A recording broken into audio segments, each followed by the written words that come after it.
Искам да поканя доцент Кайчев за кратко слово.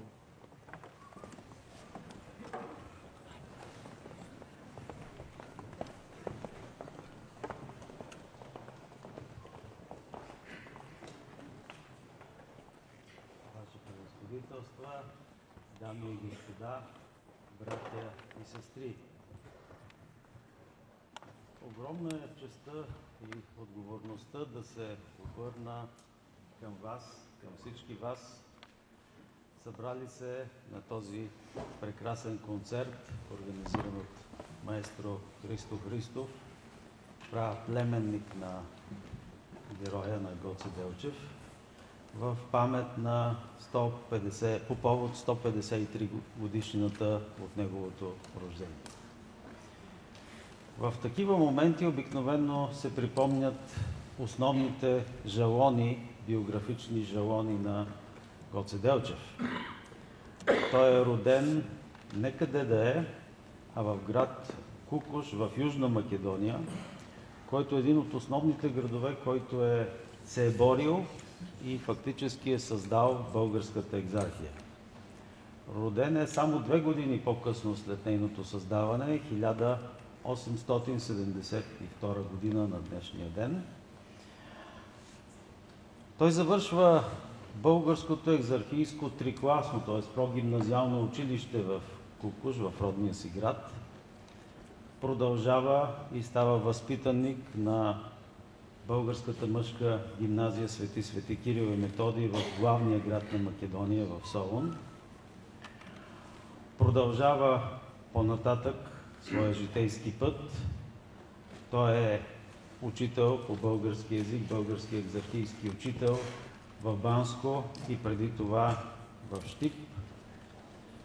След което в края на 1896 година се установява в нашия град, в столицата, в българската столица София, и от тук фактически той плете различни нишки, кълба, мрежи и практически ръководи вътрешната Македоно-Дринска революционна организация. В продължение на 5 години той е в София, от тук направлява дейността и, разбира се, с редица изключения, няколко месечни обиколки из Македония, из всички революционни окръзи и също така из Одринска Тракия. За да замине в края на 1902, началото на 1903 година на последната си обиколка и последната си мисия и да загине на 4 май 1903 година по нов стил, само 2 месеца преди избухването на паметното Илинденско въстание. Но тъй като сме в тази прекрасна зала на Военна академия, която е своеобразен продължител, надграждащ традициите на военното училище на княжество България, то позволете ми да се спра именно на тези негови военни юнкерски години. Както е известно, през 1891 година Гоце Делчев постъпва във военното училище, което тогава е в Княжево, но на следната година то се премества тук, на тези места, в новопостроената и новооткрита сграда, която и днес е учебния корпус на Военна академия. Така че именно тук, в тази сграда, преминават 2 години от 1892 до 1894 или от неговата 20-та годишнина до неговата 22-та годишнина. Тук той живее, тук той спи, тук той се учи, обучава, както на общообразователни предмети, на български език и литература, на история, на математика, на физика, на химия, на френски и немски език, така, разбира се, и на специалните военни дисциплини. Тук той се калява като характер, тук той се подготвя за бъдещ офицер. И днес може да се чуе тривиалното и невярно твърдение, че той е изключен от военното училище заради участие в социалистически кръжок и не го е завършил.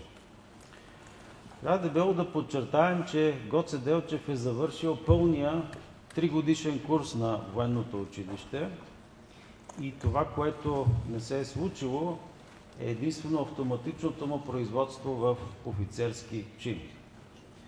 Причината за това е свързана с едно анонимно писмо, с едно недоволство на неговото поколение, неговия курс юнкери, което отпращат до военния министър заради отлагането на тяхното производство. И Георги Делчев всъщност поема, така да се каже, вината, отговорността за това писмо, без да го е написал. И практически по своя воля решава да не продължи с военната си кариера. Защо? Защото той вече вътрешно е решил придобитите военни и граждански познания и умения да бъдат отдадени не за една класическа военна кариера, а тези знания, тези способности да ги използва за промяна веднага на отчестта на сънародниците в Македония и Одринска Тракия. Той е имал право да бъде разпределен във войските и да стане офицер, но той предпочита да се завърне, както казах, по родните си места и веднага получава всъщност звание, позиция в Българското екзархийско училище в Щип и той поема към своя път към родните места и към своята революционна дейност и своето безсмъртие. Днес, заради всички негови заслуги, както вече беше казано, той е специално изтъкван и специално тачен в две страни, в България и в Република Северна Македония. И тук искам да напомня, че има и традиция на това официално общо прославяне. Съвсем неотдавна, да кажем, през 2019 година, на днешния ден, на 4 февруари, министър-председателите на двете страни, тогава Бойко Борисов и Зоран Заев, присъстваха на концерт, който беше организиран от маестро Христо Христов, аналогичен концерт. За съжаление, днес това не е случая и за съжаление наследниците на премиера Зоран Заев са избрали друг път и друго поведение. Гоце Делчев е личност, която е тачена, която е обичана по ред причини заради неговата вътрешно чувство за справедливост, заради умението да прониква в душата на своя събеседник, заради емпатията, заради толерантността, която показва, заради неговата силна вътрешна воля и убеждение. Заради уважението към всички други народности в Македония и Одринска Тракия, били те власи, турци, албанци, евреи или всички други народности. Той е пример за безкористност, той е имал огромна неформална и формална власт в организацията, боравил е с много възможности, с много средства, но е емблематичен безсребърник, който не е натрупал никакви лични пари или богатства. Той остава един от най-обичаните герои на национално-освободителното движение на македонските и тракийските българи, един от най-тачените синове на Македония. Вечна да е паметта на нашия Гоце Делчев. Благодаря.